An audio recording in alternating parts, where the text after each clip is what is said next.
What's up, everybody out there in Facebook land? My name is Judah Hoover, and this guy right over here is Josh Weidman. What's cooking? A real estate investor and a realtor. Josh is a real estate investor and a hard money lender. Between Josh and I, we are here to answer any and all of your real estate questions, comments, problems, or concerns. Josh, you look surprised. I mean, if you or I can't handle it, we know somebody who can. Let's be honest. Oh, that's a fair assessment. I'll take it.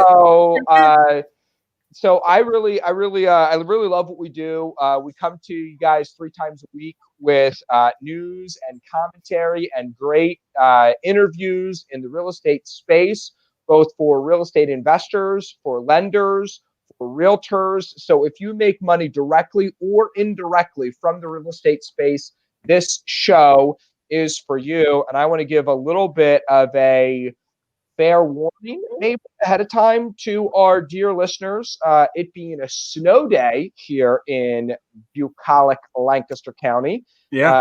I have 4 little munchkins, 1, 2, 3, 4 little munchkins running around here someplace. So the background noise might be a little bit higher than what it normally is. So. Well, I get the same thing here, and I kind of called an audible this morning, Judah. I've been reading a couple articles this week that really threw me off.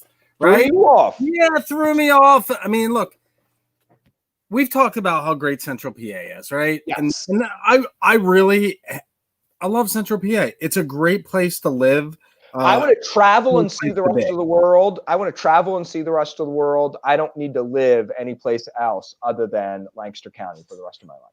Well, and it's really cool, but the rest of the nation has started taking notice, and that's where I'd like to jump into today, and also talk about some of the mess here that we're having with the upcoming foreclosures, and just kind of dig into it, because I saw a map the other day that the Delaware apparently is the safest place to live if you are fearing losing your home. Only 15% of the population is facing eviction or foreclosure. Only 15.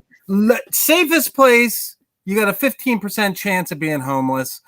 And in Louisiana, there's a better chance of you getting kicked out of your house, apparently, than not. And I think it's important for us to talk about those numbers. Wait, you mean over 50%? 56.2%. So they're more afraid in Louisiana than rancid gumbo, gators, and hurricanes. Suddenly something has topped those 3. Well, and here's my take on it. We're going to get into this a little bit more.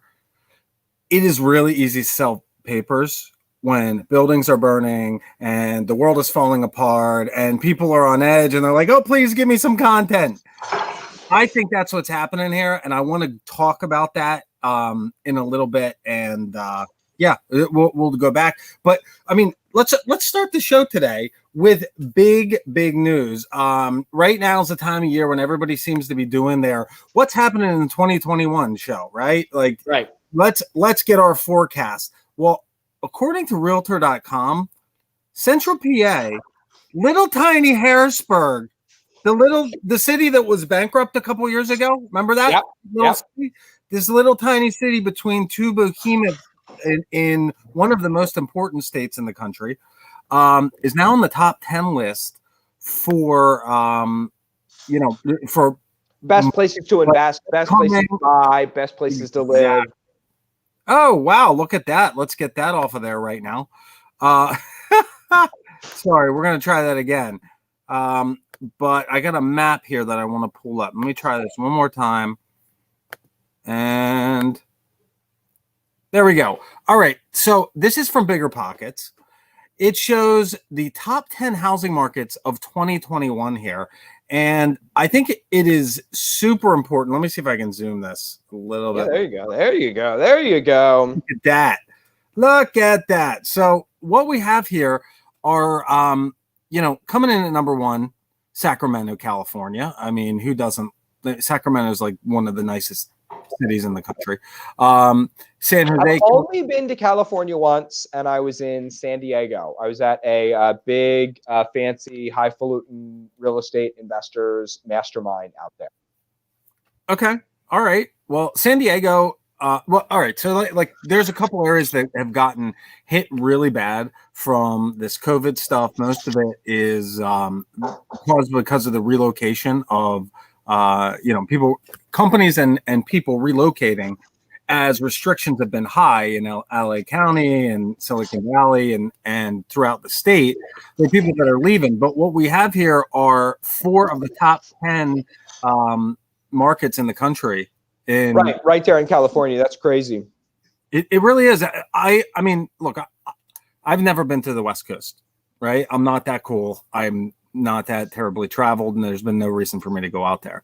But it must be one heck of a state. It must be absolutely amazing. I mean, the Golden State probably is probably pretty appropriate. Yeah.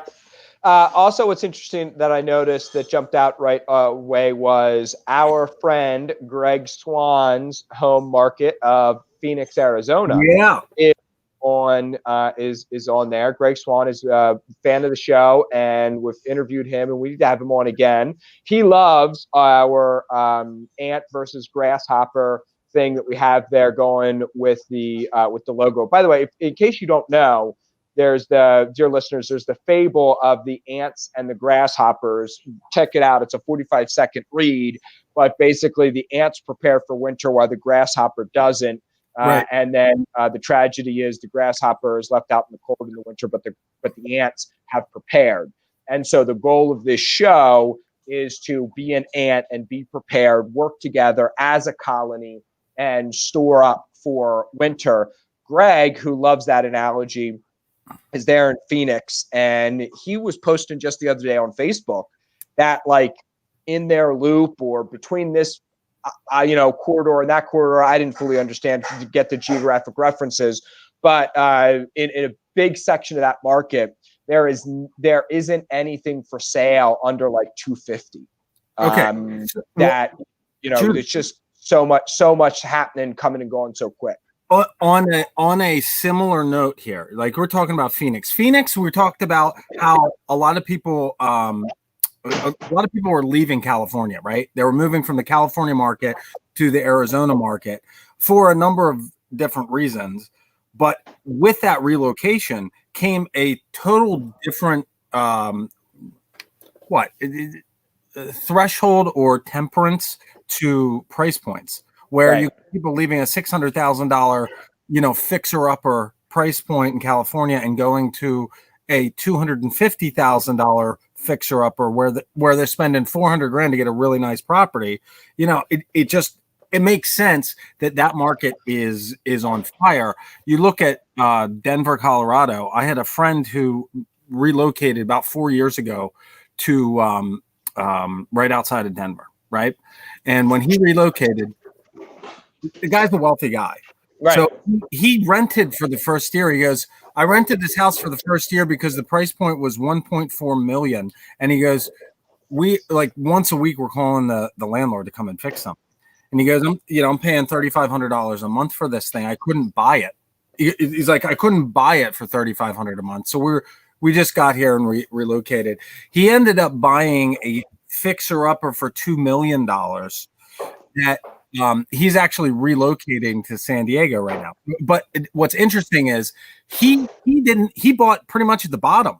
Right. Like, in retrospect, he bought at the bottom of the market. You got areas in Denver that are like, I saw something like 30% appreciation in some of these little submarket neighborhoods in a year-over-year on a year-over-year basis. It's amazing that we're talking about Harrisburg, Pennsylvania as on that list and in that discussion. I remember a couple years ago when Pittsburgh came onto the map and people started about Pittsburgh being a really hot and up and coming market. And a lot of that was because of the oil, or natural gas. The sideways drilling and what that meant. And I forget which of the large petrochemical companies built a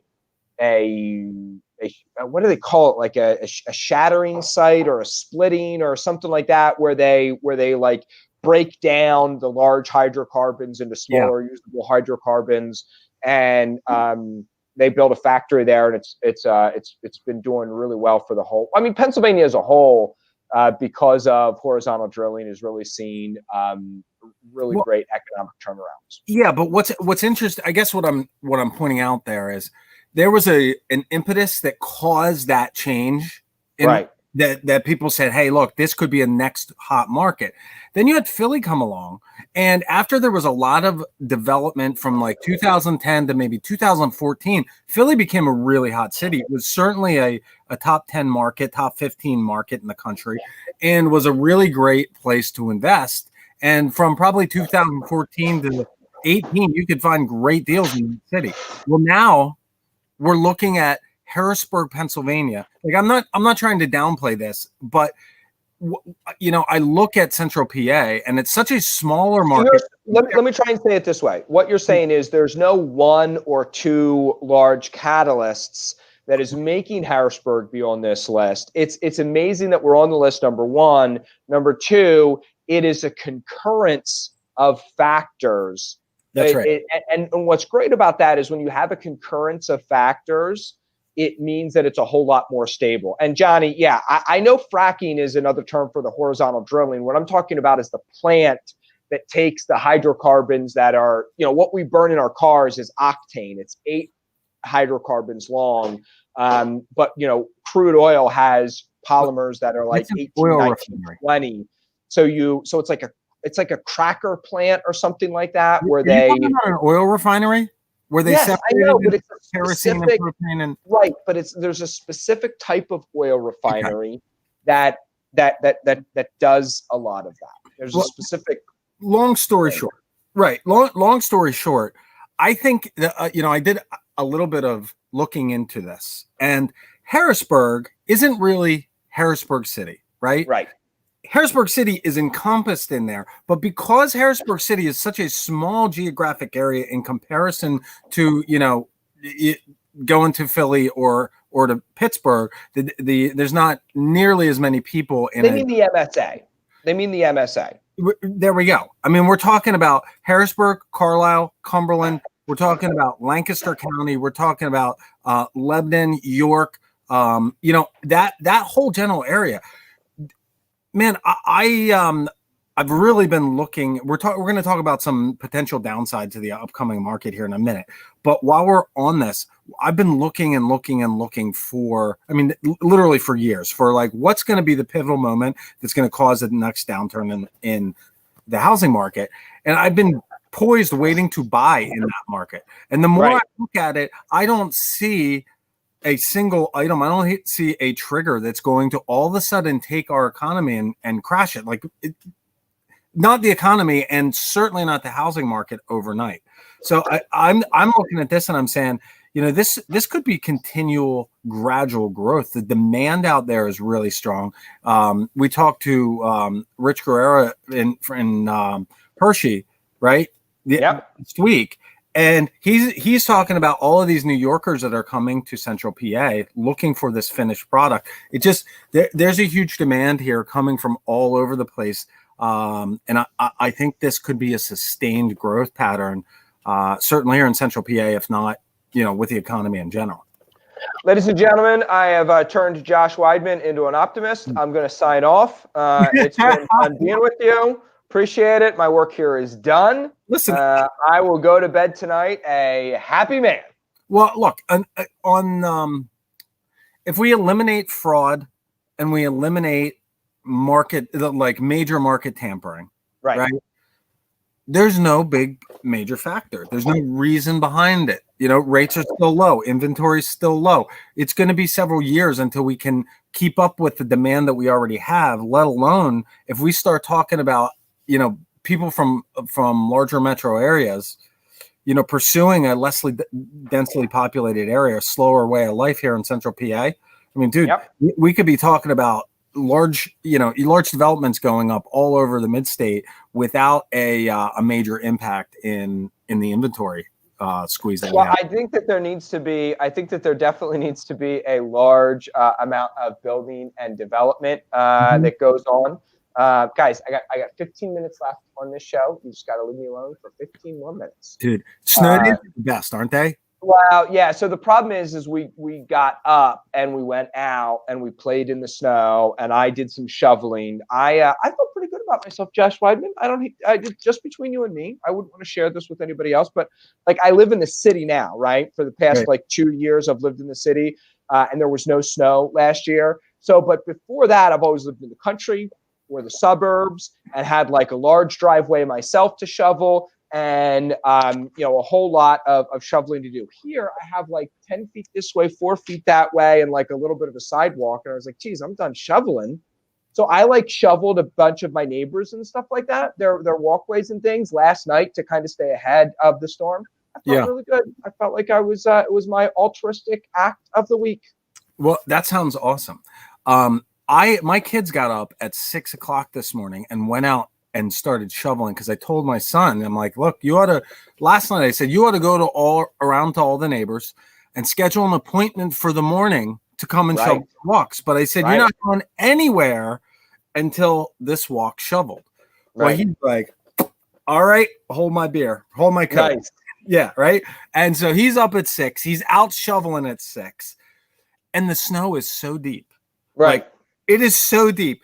He's got like a 10-foot section of my walkway done by 8:30. Yeah. And I started, they're out all morning. I took 5 or 10 minutes to really just pull that snowblower. Right. Going, and in 10 minutes, all the shoveling's done. So I'll take it. Right. Exactly. That's good stuff. So back to positivity and you feeling good about the market. Yeah, this is the old adage that we've talked about and a number of people talk about is don't wait to buy real estate and wait. And even so a couple things. Even during a downturn, rents, we might see values in central PA deteriorate by 5 or 10 or 15 or 20%. God forbid some markets see a 20, some sections of central PA. When the rest of the world saw an 80% reduction in prices, we saw up to a 20% reduction in prices. We still only saw a 2 to 3 to maybe 5% reduction in rent. So if you overbuy and we have problems, just turn it into a rental. You'll more than likely be able to break even as long as they're not D-class properties. The other thing is, you're only going to see appreciation if you hold long enough. And by hold long enough, I don't mean 15 or 20 years or 30 years or 80 years.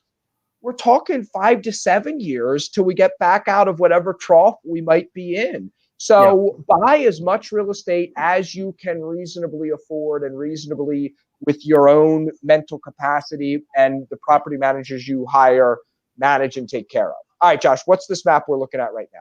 All right. So this map that we're looking at right now, this this is the percentage of people in each state who are at risk. That means that they are currently behind on their rent or mortgage payment. Right.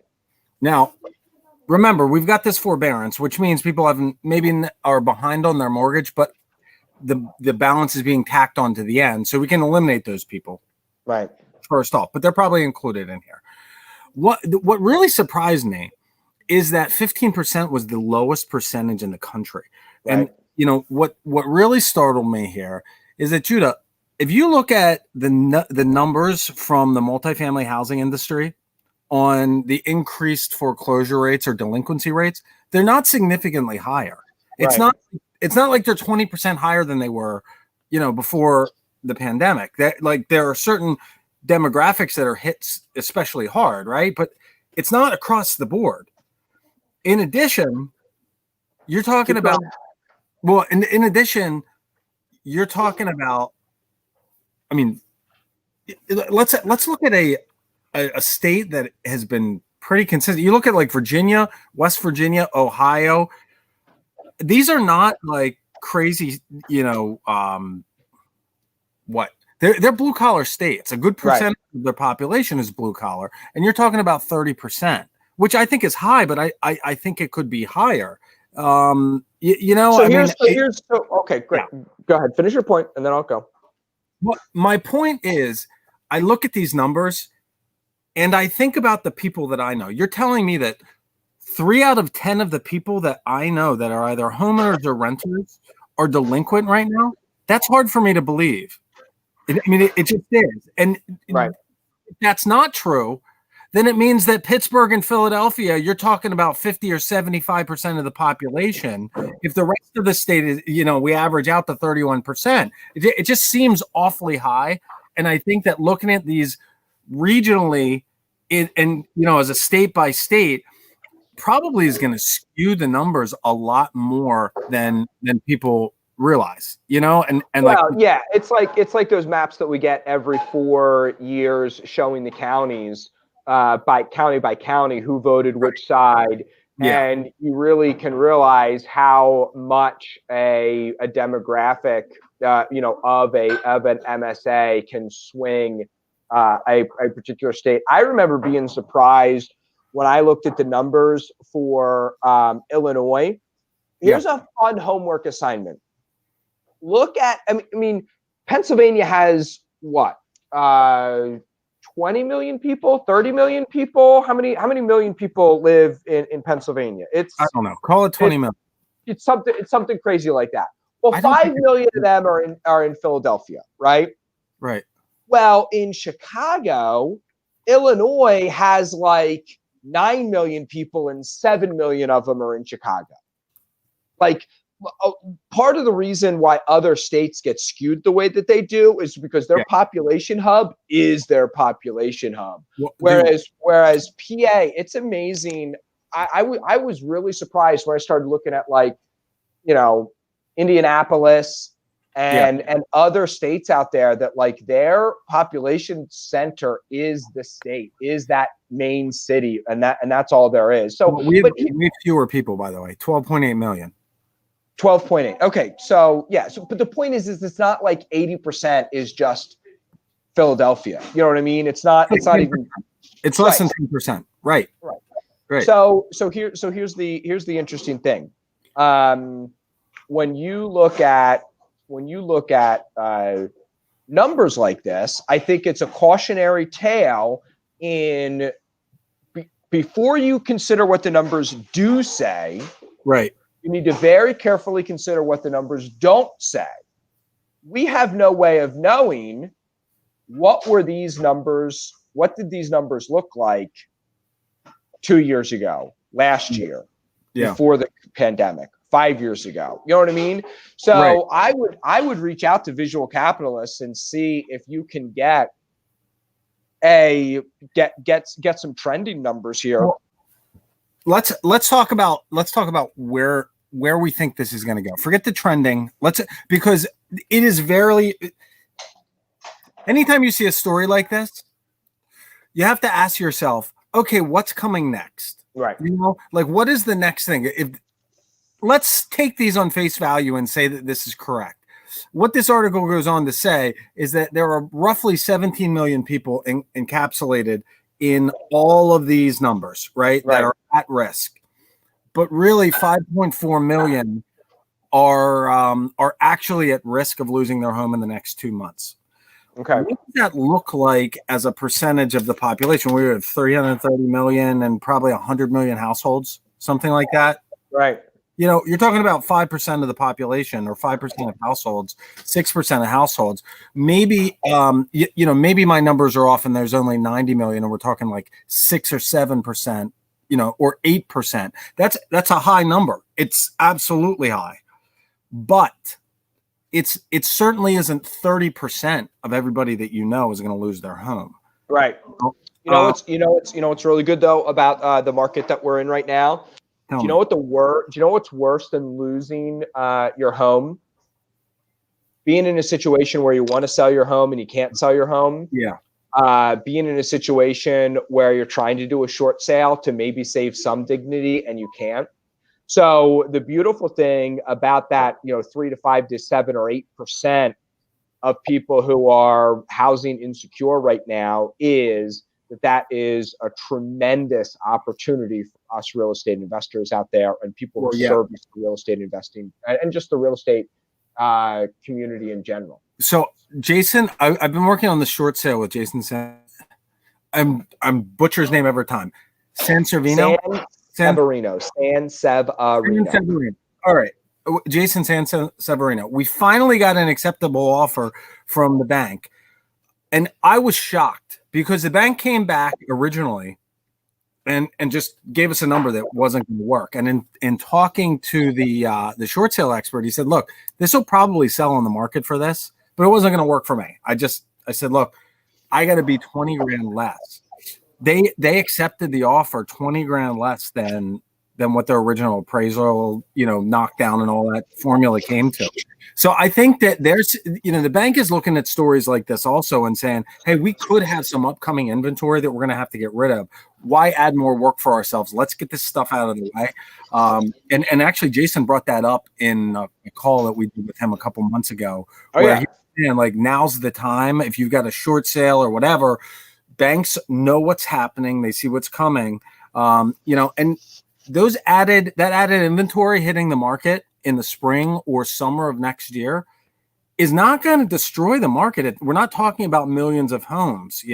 We're talking about 5%, 4%, 2%, of the number of homeowners in the country may be foreclosed on. And that's going to be added inventory that we really need to loosen up the market a little bit. Oh yeah. I'm very excited about it. I think that it's going to grease the skids and help get there to be not quite the fingers clenched scarcity that there is right now. Yeah. I know people who want to sell their house but are afraid that they're not going to be able to buy something, and there's a and that just even makes there be more scarcity in the marketplace. Yeah.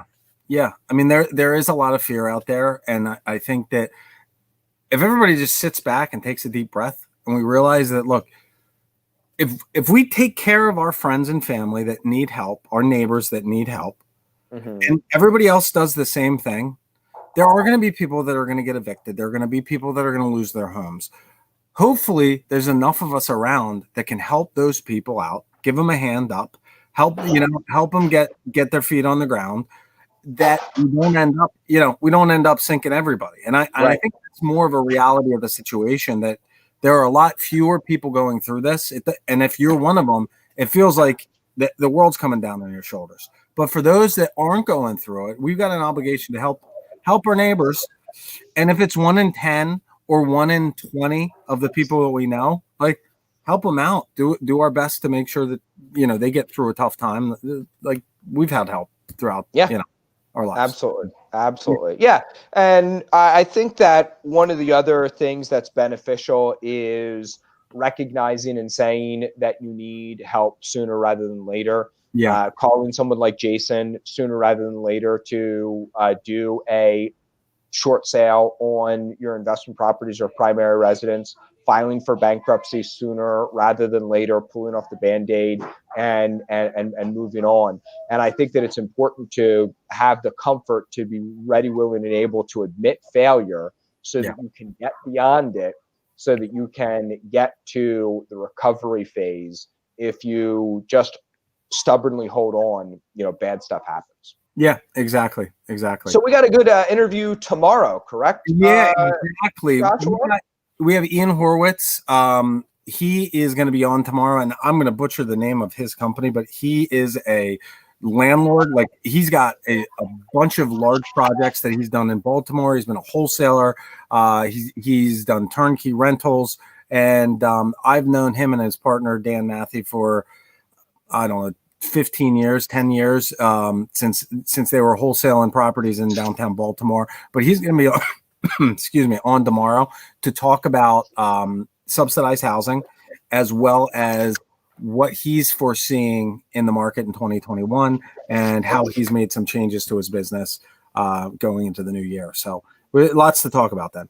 Nice. That's awesome. There's a lot more people getting into that subsidized housing on a small and a large scale. And I think it's a really, really neat segment to be getting into. And I think that the other news story of the day that we kind of didn't cover that we just want to kind of tie in here at the end is looks like everyone's getting a check again, and supplemental unemployment is coming back. And Josh, that's great. You can roll your eyes. I don't think the Facebook algorithms will pick that up and log us as crazy conservatives. But if we say anything more, they might. So I think that's a good thing. You know, unfortunately, there wasn't some people would say, unfortunately, there wasn't the bailout to local states and cities, and other people would say, unfortunately, there wasn't the protection from lawsuits and things like that for COVID, but also with the vaccine being widely distributed, I think that we should be looking at a lot better. What's the bailout number? Oh, I don't even know. Is it the small one that was only $900 billion? I mean, no, I think they split it up. So I think that what they're going to do is they're going to pass two bills that are each $5 billion instead of one bill that's $9 billion, Josh. It's smaller. Two $5 billion bills instead of one $9 billion bill. I hope. Anthony, you never got your first check? That's crazy. Listen, yeah, we're not even going to get into that, but we divide that by 330 million, right? Yeah, let's not, we're over time, ladies and gentlemen. Everyone's going to get a lot of money. The government's printing a lot of money. We're still below 2% inflation. We're still drastically below 2% inflation. You might not like it, but it is not going to ruin the economy. Is that 200,000 or I say that 300,000 a person? I say that as pragmatically as possible. Okay, yeah. Listen, tomorrow we're going to talk about how much your $1,200 check costs you. But until then, you guys have a great day. Go out, make some money. You're going to need a lot of it. We'll talk tomorrow. Enjoy the snow. Thanks for joining us today. If you like the show, make sure you like and share it. Invite one of your friends. And we'll be back tomorrow at noon. Thanks, guys. See everybody.